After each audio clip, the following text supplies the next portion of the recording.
Hi, I'm Jentz. I'm editor and publisher of Washington Gardener magazine. We're all about local gardening, DC, Maryland, and Virginia. Everything that grows here and how to grow it. So what I'm here in the garden plot doing today is planting tomatoes. So the last frost has passed, and that's normally around Mother's Day for us. And I usually don't like to plant tomatoes until at least a week or two after that, just to be super safe. Here I have two cherry type tomatoes, and I picked a bed that I did not plant anything in the tomato family before. So you need to remember to rotate your garden beds. And when I plant my tomatoes, I like to use a long stake to anchor them against. You can use the old-fashioned tomato cage.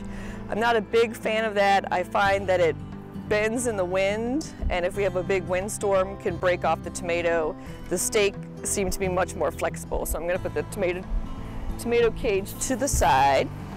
And whether you use a cage or a stake, you want to put them in at the same time as the seedling plant.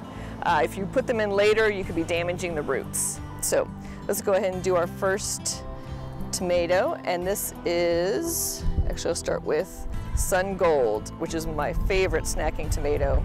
So if there's any growth on the bottom, you just want to pinch those out, pop it out of its pot, examine the roots. They're looking really good. If they had been really tight and wound in there, I would break them up a little more. And then we're going to dig our hole. With tomatoes, you're going to go pretty deep. It's one of the few plants that you plant above the soil level. I would go up at least 2 inches on the stem. And the reason you do that with tomatoes is that they form roots anywhere that the soil touches them on the stem.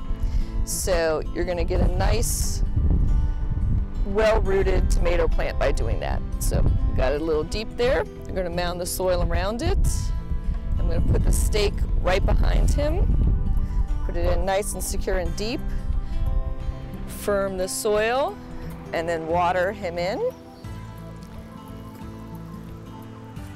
In about a week or so, I'll come back with some ties and start staking him to the stake. And then a week or two after that, I'll come back with some kelp or fish fertilizer.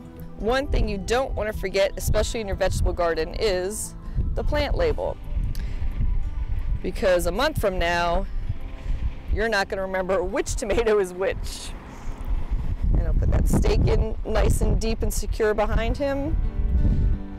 Then water them in well. And we're going to water the ground, not the tomato leaves. In tomatoes, that's especially important because it prevents foliar diseases and them getting sprayed back. And that's it for giving your tomato plants a great start in the garden.